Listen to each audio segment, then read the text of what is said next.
¿Por qué La Habana quiere ingresar en los BRICS? ¿Qué creen en Rusia sobre lo que pasa en América Latina? No aceptó el plan de paz. Vamos sobre lo que pasa.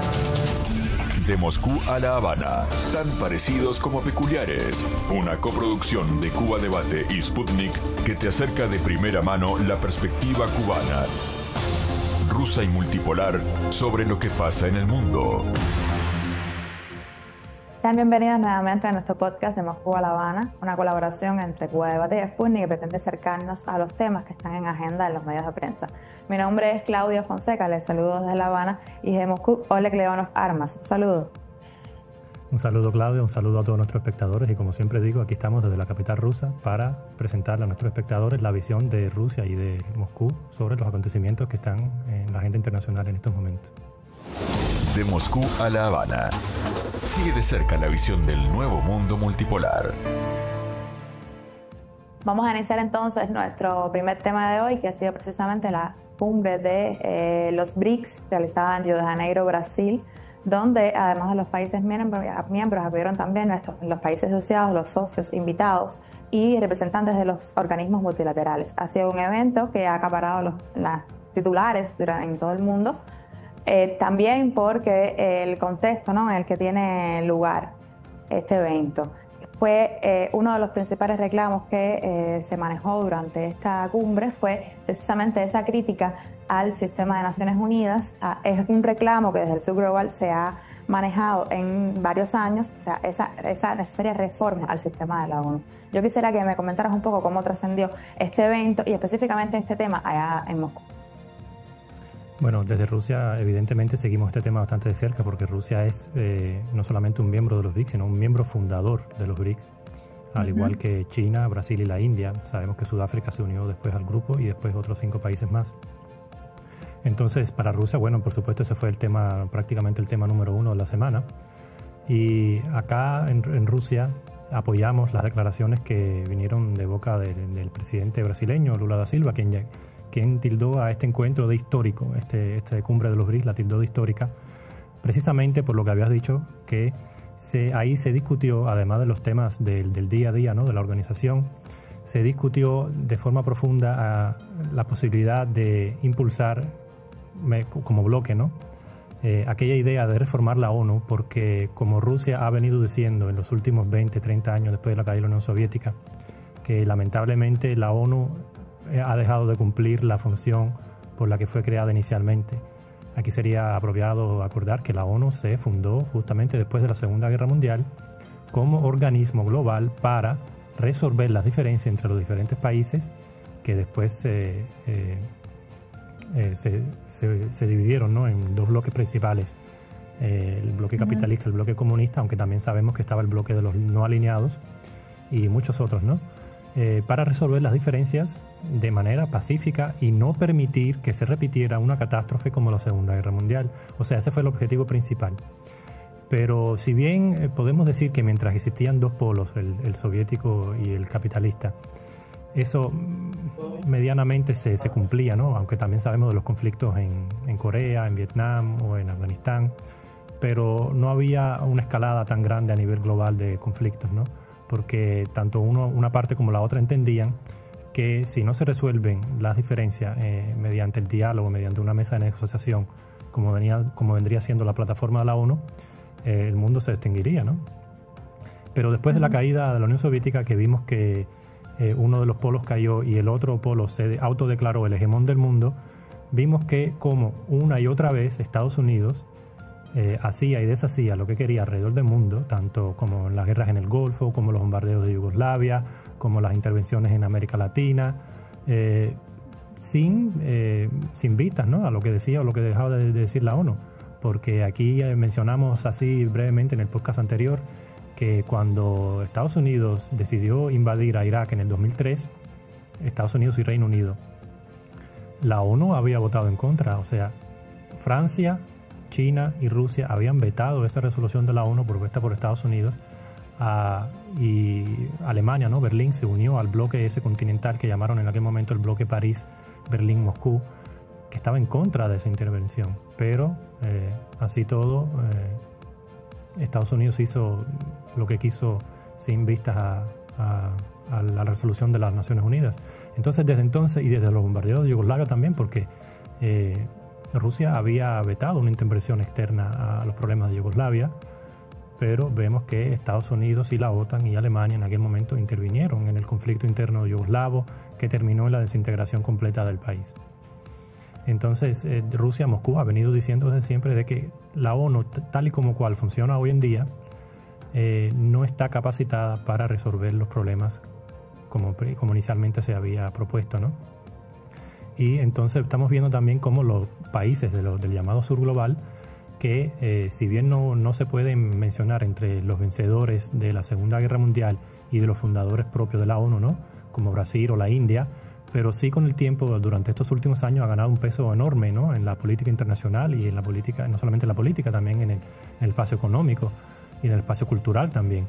Entonces, esos países que lamentablemente después de la Segunda Guerra Mundial no tenían el peso que tienen hoy día, entonces por eso no pudieron integrar lo que se llama el Consejo de Seguridad de la ONU, ¿no?, ser miembros permanentes del Consejo de Seguridad de la ONU con derecho al veto.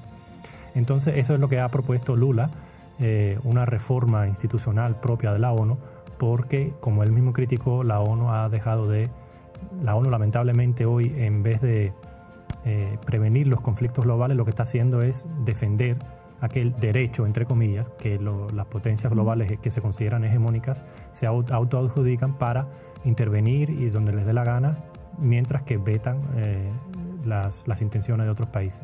De acuerdo, o sea, los pronunciamientos del presidente Lula fueron muy fuertes en este sentido, teniendo en cuenta, por supuesto, esta experiencia que hemos estado viendo en los últimos años. O sea, un ejemplo, el ataque de Israel contra Gaza, o sea, todas las atrocidades que se han cometido en ese conflicto, y que una y otra vez se reclama a la ONU que no ha tenido un papel lo suficientemente activo en la solución y en las sanciones a Israel, que cuando ya se ha denunciado una y otra vez que son crímenes, que es lo que está cometiendo allá en Gaza. Otro tema muy importante que trató el presidente Lula fue el tema de la reforma a los sistemas financieros internacionales, que tiene que ver con ese pérdida de prestigio del dólar en las transacciones internacionales, en el comercio internacional, el auge al mismo tiempo de otras monedas locales, precisamente impulsados desde los países que son miembros fundadores de BRICS. Y yo quisiera que tú me comentaras un poco en este aspecto cómo se vio el tema de Moscú. Bueno, sí, también como hemos mencionado varias veces aquí en este podcast, lamentablemente Estados Unidos ha estado utilizando el dólar y su sistema financiero, que primero se propuso como un sistema independiente, ¿no?, para todo el mundo, para que todo el mundo lo pudiera usar, pero en los últimos años Estados Unidos lo ha usado como un instrumento para castigar a aquellos países que ellos mismos consideren malos, ¿no?, por decirlo de alguna manera, que no siguen su política, la política propuesta desde Washington. Entonces vemos cómo, por una parte, castigan a los países, por no ir muy lejos, ¿no?, voy a poner el ejemplo de Rusia, que a Rusia le prohibieron hacer transferencias a través de los bancos estadounidenses usando el dólar. Entonces Rusia poco a poco se ha ido apartando de usar el dólar en el comercio internacional, pero por otra parte ahora vemos que la nueva administración de Estados Unidos dice que cualquier país que ponga en duda el prestigio del dólar, ¿no?, en el comercio internacional va a ser castigado. Entonces Trump mismo el año pasado, creo que en noviembre del año pasado, había amenazado con imponer un 100% de aranceles a los países de los BRICS si dejaban de usar el dólar como medio, ¿no?, de intercambio comercial entre los propios países dentro del propio bloque. O sea que vemos que por un lado una mano, ¿no?, castiga por usar, te prohíbe usar el dólar, y la otra te castiga si dejas de usarlo. Es una incoherencia total la política de Estados Unidos en ese sentido. Pero también hemos visto cómo Lula, por ejemplo, mismo, ¿no?, criticó las instituciones financieras internacionales, como vendría siendo el Fondo Monetario Internacional o el Banco Mundial, porque también después de la caída de la Unión Soviética se han venido convirtiendo en un instrumento de promoción de las políticas estadounidenses en el mundo y de aquellas ideas, ¿no?, neoliberales que Estados Unidos promovía en aquellos momentos. Entonces estamos viendo cómo, por ejemplo, el FMI, si le da un préstamo, digamos, a Argentina, ¿no?, condiciona ese préstamo con cambios y reformas de carácter político y social. Entonces, de alguna manera u otra, Estados Unidos, a través de institutos internacionales como el FMI, lo que hace es intervenir en la política interna de uno que otro país. Que a diferencia, por ejemplo, del Banco de Desarrollo de los BRICS, que es puramente financiero, o sea, se queda solamente en el marco económico cuando ejerce los préstamos, no interviene en la política interna de los países y no condiciona esos préstamos a cambios institucionales dentro de los países. Entonces, eso es a lo que también Trump le teme, que el mundo, el sur global, por decirlo de alguna manera, ¿no? Los BRICS, esa alternativa que se está construyendo multipolar en el mundo, sea una alternativa factible a aquellos institutos e instrumentos que Estados Unidos ha venido construyendo durante décadas. Y por eso es el desespero de Trump y las amenazas de imponer aranceles a los países. Sí, evidentemente estos mecanismos financieros se vienen convirtiendo en otro mecanismo de presión desde Washington, ¿no? Para de alguna manera moldear el mundo según su diseño. Y este Banco de Desarrollo de los BRICS es completamente, es una opción diferente. Precisamente como tú decías, es el temor a perder esa hegemonía, a reconocer una y otra vez que estamos perdiendo esa hegemonía que no queremos perderse. Te digo desde la posición de Washington, ¿no? Yo quisiera que me comentaras también un poco sobre un pronunciamiento que tengo acá del canciller ruso Lavrov, que me pareció muy interesante. La confianza en la moneda estadounidense se ha socavado por las sanciones ilegales y el uso del dólar como arma de castigo, que viene reforzando, ¿no?, esta idea que veníamos hablando de esa pérdida en la confianza en el dólar para las transacciones internacionales y cómo van surgiendo otras monedas locales. Hace uno o dos podcasts hablábamos sobre el uso del rublo en el intercambio comercial de Rusia, como ya es más del 50%. Yo quisiera que me hablaras un poco sobre, en este específico, en este pronunciamiento que hizo Lavrov sobre este tema, que me parece muy interesante, en esa arista, ¿no?, de arma de castigo que utiliza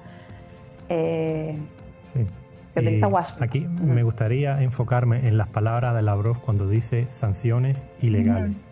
Porque hace un par de minutos hablábamos de que lamentablemente la ONU dejaba de cumplir su función como mediador internacional y según las propias leyes internacionales, tanto que defiende Estados Unidos pero que no las cumple, según esas propias leyes, la única autoridad que tiene, la autoridad, no valga la redundancia, de imponer sanciones a un país es el Consejo de Seguridad de la ONU.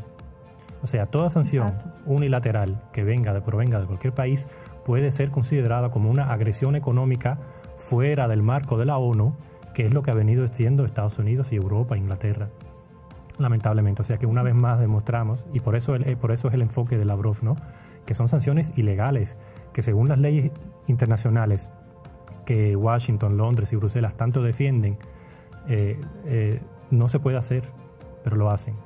Entonces, cuando Rusia toma medidas de respuesta y dice, bueno, ustedes no me dejan usar el dólar, entonces para nosotros el dólar y el euro se han vuelto monedas tóxicas, pasamos a usar el rublo, como también bien mencionaste que Rusia ya más del 50% de su intercambio comercial internacional lo realiza en rublos, además de otras monedas como el yuan chino también. O sea que a ese 50% hay que sumarle otras monedas aparte del dólar y el euro. Entonces viene Estados Unidos y dice, no, por eso te voy a castigar. Pero si tú mismo estás violando las leyes internacionales que tú mismo has defendido en la ONU y no me dejas a mí como Rusia, no como país, otra opción que hacerlo, es el doble rasero, es lo de siempre, el doble rasero que tiene Occidente con este tema económico. Y sabemos que Estados Unidos es principalmente un país que se ha gestado, ¿no?, se ha formado principalmente como un proyecto económico, porque todo ese impulso liberal que ellos siempre han tenido, han defendido, viene más bien para liberar. ¿Para quién? Liberal para el comerciante, ¿no? O sea, que el comerciante por sí propio tiene muchas libertades en Estados Unidos. Y eso está bien, pero ¿eso a costa de qué? A costa de las libertades del ciudadano y del trabajador común, que lamentablemente en Estados Unidos no las tiene tan aseguradas. Entonces, si tú defiendes ese liberalismo en tu propio país y ante el mundo, ¿por qué no dejas a otros países también realizarlo? O sea que desde cualquier perspectiva que lo veas, ¿no?, desde cualquier foco que veas, es un cúmulo de contradicciones. Y por eso vienen las declaraciones de Lavrov, que precisamente que indica que el dólar se ha vuelto una moneda tóxica y eso ellos mismos han impulsado al resto del mundo a abandonarlo. Y precisamente por eso Cuba asume ahora su participación como socio asociado de los BRICS como una oportunidad, precisamente por eso. O sea, somos un país bloqueado, que estamos financieramente atados, o sea, según las leyes financieras internacionales, por estas mismas sanciones impuestas por Estados Unidos. Por tanto, esta participación en los BRICS, con estos nuevos mecanismos, que son una es otra visión, es una oportunidad precisamente para Cuba, otra manera de hacer y de establecer cooperación en el ámbito económico y también en otros ámbitos. Vi que habían firmado una carta, o sea, un documento final de la cumbre de 126 puntos, muy diversos. Se habló tanto desde la cooperación en ámbitos tecnológicos, económicos, en inteligencia artificial, etcétera. Son muchísimos ámbitos donde ya hay, bajo estos principios de colaboración, de no interferencia en los asuntos de otras naciones, de la multilateralidad, es una alternativa que surge para estos países del sur global en medio de este contexto internacional tan convulso que vivimos, ¿no? Entonces vamos a una pausa y pasemos al segundo tema del día. De Moscú a La Habana. Conoce ambas perspectivas de los acontecimientos globales. Hemos visto durante esta semana cómo desde Washington se vuelve a anunciar que sí se seguirán enviando armas a Ucrania. Antes habíamos visto declaraciones en las que decían que iban a detener ese envío, incumpliendo supuestamente con un acuerdo que habían mantenido con el gobierno del presidente Joe Biden sobre un tipo de arma específica. Se ha levantado todo un nivel de incertidumbre al respecto. Y yo quisiera que me comentaras cómo se ha visto específicamente este tema ahí en Moscú y cómo evalúas, ¿no?, la posición que ha asumido también Europa y cómo ha respondido Kiev. Un poco que me hables un poco de ese contexto que se ha desatado, ¿no?, tras este tira y encoge de Washington con respecto al tema de las municiones, del apoyo con armas a Ucrania. Bueno, toda esta situación para Kiev y para el resto del mundo lo que le demuestra es que es muy peligroso ser amiguito de Estados Unidos porque todo depende de la administración de turno que esté en Washington y del ánimo que tenga. Entonces vimos que sí, que Biden suministraba a Kiev todo lo necesario, aunque sí hubo un periodo en el que en Congreso, ocupado mayoritariamente por los republicanos, había bloqueado las iniciativas de Biden de enviar armamento para Ucrania, que estaba todo relacionado con el tema de la migración, o sea que los republicanos exigían que iban a bloquear los envíos de armamento para Ucrania si Biden no tomaba medidas contra la migración y tal, ¿no? Pero bueno, esa etapa pasó. Después vemos que viene la administración Trump, la administración más republicana, y desde un principio ellos dijeron que ellos van a revisar todos los envíos a nivel global, incluido a Ucrania, ¿no? Todos los envíos de ayuda en armamento. Entonces llega el momento ahora en el que el secretario de Defensa de Estados Unidos anuncia que sí, que por ahora van a cesar todos los envíos de armamento para Ucrania. Y a los 3 días, después de muchas críticas, sale Trump diciendo de que no, de que los envíos los van a retomar y los van a enviar. ¿Por qué pasa esto? Porque desde los propios Estados Unidos, y esto que estoy contando es como nosotros lo vemos acá desde Moscú, ¿no? Desde el propio Estados Unidos, diferentes fuerzas políticas y diferentes lobbies han presionado a la administración Trump para que siga armando al régimen de Kiev y continúe el conflicto. Porque él mismo ha dicho en reiteradas ocasiones que él está a favor de terminar este conflicto lo antes posible. Incluso acusaba a la administración pasada, Biden, de armar el régimen de Kiev y de esa forma echarle más leña al fuego, ¿no? Entonces ahora vemos que después de muchas presiones, Trump cede ante la presión de los propios Estados Unidos y acepta, ¿no?, un envío de armamento del cual destaca, entre comillas, por decirlo de alguna manera, el envío de 10 misiles que son antimisiles para los sistemas Patriot, ¿no?, los sistemas antiaéreos Patriot. Para los que entienden en tema militar entenderán que 10 cohetes, ¿no?, para un sistema antimisiles Patriot es prácticamente nada. O sea, que Trump en esta jugada lo que hizo fue un show político anunciando al mundo de que sí, de que van a retomar esos envíos, pero ese envío no es ni el 0,1% de lo que usualmente Estados Unidos solía enviar por Ucrania. O sea que lo que estamos viendo es que por una parte Trump, para el público, ¿no?, anuncia de que sí, que van a retomar los envíos, pero en realidad estos envíos están al mínimo. Entonces desde acá de Moscú todo se ve como un show político, que por una parte un representante de la administración Trump dice que van a cesar los envíos para, de esta forma, esto también lo que estoy diciendo es como lo se ven desde Moscú, lo que se habla acá de Moscú, presionar un poco a Kiev y decirle de que nuestros envíos de armamento no van a ser eternos, tarde o temprano van a cesar, así que ustedes vayan siendo más sutiles a la hora de ponerse de acuerdo con Rusia en la mesa de negociaciones, ¿no?, de la vía diplomática. Y por otra parte tienen que jugar con ese lobby de presión desde los propios Estados Unidos y no disgustarlo, ¿no? Porque son los votantes de Trump al fin de todo y los que financian sus campañas políticas. Entonces vemos que Trump busca jugar a los dos bandos y de alguna manera esto es una salida para él, o sea, anunciar que los envíos se van a retomar, pero en realidad son envíos mínimos. Para los que no entiendan de temas militares, los 10 misiles anunciados por Trump que van a enviar bastarían para repeler un ataque ruso. Porque incluso el día de ayer Rusia realizó un ataque, uno de los ataques más masivos con misiles contra infraestructura militar ucraniana, y utilizaron entre 700 drones, que eran 700 en un solo ataque, y 7 misiles hipersónicos Iskander. Y si contamos que para derribar un misil hipersónico hacen falta, para derribarlo de manera segura, hacen falta entre 2 y 3 antimisiles, entonces para derribar 7 misiles harían falta entre 14 y 21 misiles Patriot. O sea que es el doble de lo que Trump prometió entregar a Kiev. Y eso es solamente un ataque. Y Rusia realiza ataques como estos 2 o 3 veces a la semana. O sea, simplemente puse en contexto un poco para que entiendan lo diminuto que en realidad es esta ayuda. Ya, sí, evidentemente es un tema que es bastante espinoso ante la propia administración estadounidense. O sea, el presidente asume una postura, pero hay presiones internas que lo mueven a actuar quizás en otra dirección. Y yo quisiera también que me comentaras un poco cómo, ya que me mencionaste este ataque de Rusia, ¿no? ¿Cómo va ese proceso?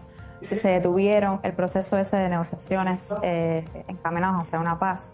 Que me actualices un poco sobre ese tema. Rusia, hace poco incluso el propio presidente Putin en la semana pasada anunció que Rusia está dispuesta a en cualquier momento retomar la tercera ronda de negociaciones de paz en Estambul, reiterando una vez más que Rusia siempre, el plan A de Rusia siempre ha sido, desde el 2014, sentarse en la mesa de negociaciones y resolver todas las diferencias mediante el diálogo. Ese es el plan A de Rusia. La operación militar especial que Rusia lanzó es el plan B, porque lamentablemente Occidente en su conjunto y Ucrania en particular no ha accedido a sentarse en la mesa de negociaciones. Últimamente hemos visto que Kiev se accedió, aunque un viceministro ucraniano hace unos días, no recuerdo su nombre lamentablemente, declaró que la única intención por la que Kiev y Ucrania se sienten en la mesa de negociaciones con Rusia es para quedar bien con Estados Unidos. O sea, si tú para lo único que vas a sentarte a negociar una paz es para quedar bien con Estados Unidos, cuando tu intención final debería ser la paz, sí, o sea, un viceministro, nivel de viceministro ucraniano, anunciando eso en público, yo creo que todo eso debería estar en la mesa de Trump y él debería ver quién es el que realmente tiene las intenciones de retomar el diálogo y quién no. Porque lamentablemente las últimas 2 rondas de negociaciones entre Kiev y Moscú han terminado básicamente en nada, en intercambios humanitarios. Rusia ha entregado los cuerpos de los fallecidos ucranianos, más nada. Ok. Hagamos una pausa entonces y vamos al tercer tema de nuestro podcast de Moscú a La Habana. Con curiosidad, de Moscú a La Habana, rompiendo los clichés de la propaganda globalista. Esta semana ha sido noticia por acá por Cuba, precisamente por América Latina, el anuncio del 9º Congreso del Partido Comunista de Cuba, que se realizará en abril de 2026. Es un congreso que viene también a tener un significado simbólico, pues se realizará en el año del centenario del líder de la Revolución Cubana, del centenario de Fidel Castro. O sea, para nosotros tiene una importancia mayor, ¿no?, en ese contexto. Además, el objetivo fundamental es abordar los temas económicos del país. Sabes que Cuba en los últimos años ha pasado por una situación muy difícil, como consecuencia directa, no se puede decir de otra manera, de un reforzamiento sin precedentes de la política de bloqueo del gobierno de Estados Unidos contra Cuba, que hemos estado bloqueados por más de 60 años, pero en la última etapa del gobierno del presidente Biden y también, por supuesto, de que inició el presidente Trump en la Casa Blanca nuevamente, se ha reforzado muchísimo ese bloqueo contra Cuba.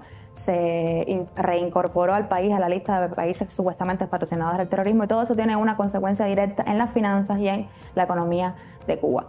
No es secreto para nadie los reiterados cortes de electricidad a los que estamos sometidos, la escasez de combustible, la escasez de recursos que son esenciales para una vida normal de los cubanos acá en la isla. Por tanto, es sumamente importante este congreso que se realizará el año que viene.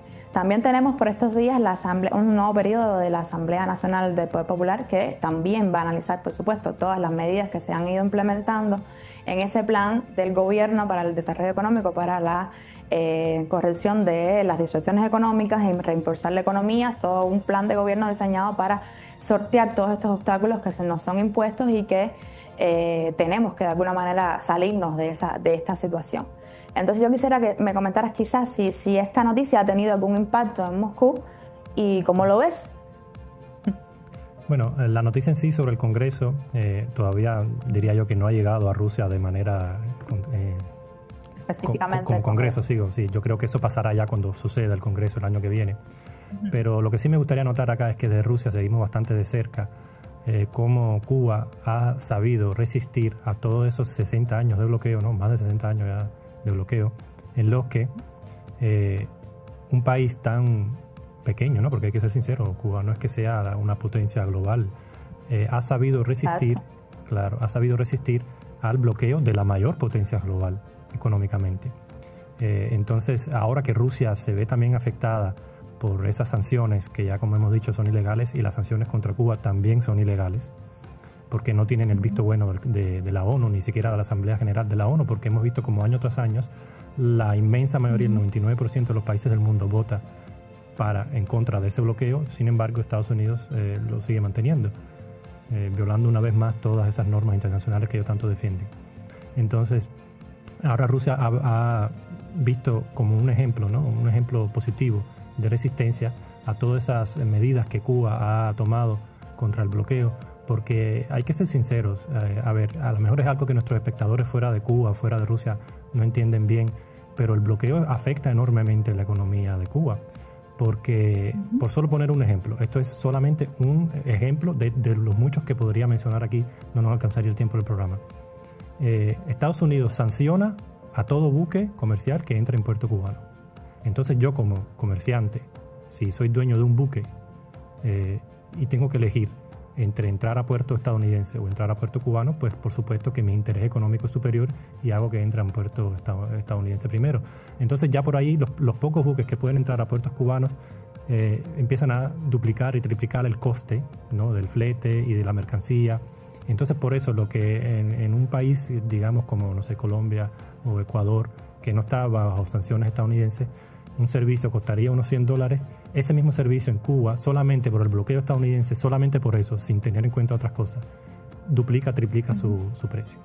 Entonces, que en esas condiciones un país tan pequeño ha sabido resistir, para Rusia es un ejemplo a seguir, porque Rusia no es Cuba, ¿no? Rusia es un país bastante grande y sí tiene frontera con muchos países. Gracias a Dios tenemos frontera con China, entonces el comercio con China se nos hace mucho más fácil, por ejemplo. Y tenemos salida a Asia Central, aunque Europa ahora la tenemos cortada, ¿no? Pero bueno, tenemos más salidas al mundo entero para poder comerciar. Y de que es un país más grande y puede superar esas sanciones de una mejor forma. Pero lo que sí me gustaría destacar en este sentido es que, a pesar de todo ese bloqueo, Cuba ha sabido superar todas esas dificultades, ¿no? Económicas, ha sabido salir de aquel periodo que en Cuba los cubanos entenderán, ¿no? El periodo especial, que yo dudo mucho de que cualquier otro país así capitalista, liberal, haya podido salir de esa forma de una crisis tan fuerte, porque normalmente cuando en los países capitalistas sucede una crisis de esa magnitud, lo que viene después es un cambio de poder enorme, ¿no? Entonces, para Rusia todo eso es un ejemplo, y yo creo que ahora, siendo socio estratégico, ¿no? También del grupo de los BRICS, eso debería ayudar más a Cuba a, de una manera, desenfocarse de querer ser parte, ¿no? De aquel mundo anterior, ¿no? Digamos unipolar, que surgía cuando, por ejemplo, Obama visitó a Cuba y que quitó el bloqueo, y que bien, o sea, hay que reconocer que en ese momento para Cuba le fue muy bien económicamente, pero como ya he dicho también acá, vemos que ser amiguito de Estados Unidos a la larga te juegas con la intención de la administración de turno de Washington, porque después vino entonces Trump y derrogó todo lo que Obama había hecho, y Cuba volvió a caer, ¿no? donde mismo estaba. Después vino la administración Biden, pero Biden no es que haya retomado mucho las políticas de Obama en ese sentido. después vuelve a venir Trump. Entonces, ¿a qué viene todo eso?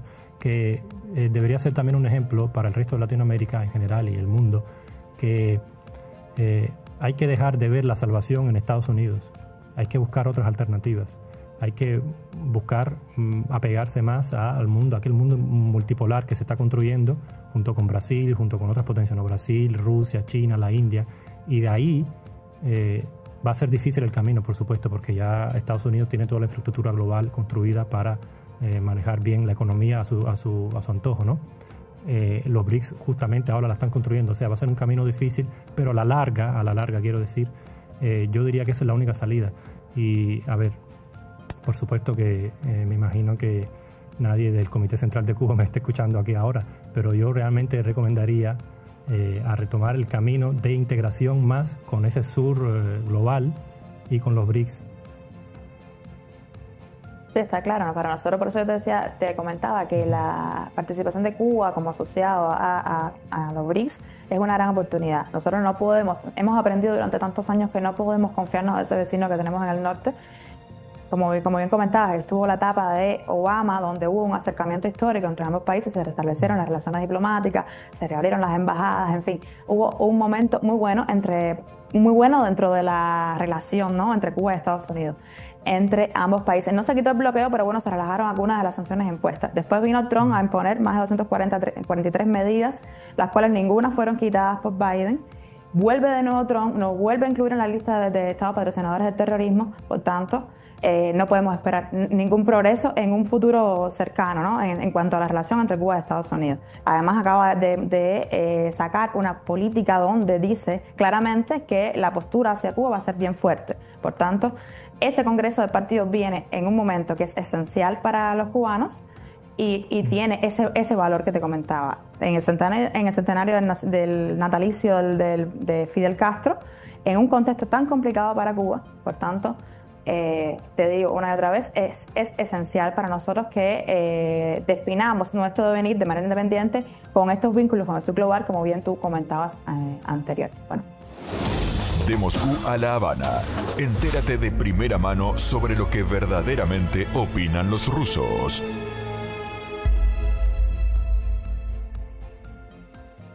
Esto ha sido todo por hoy en nuestro podcast de Moscú a La Habana.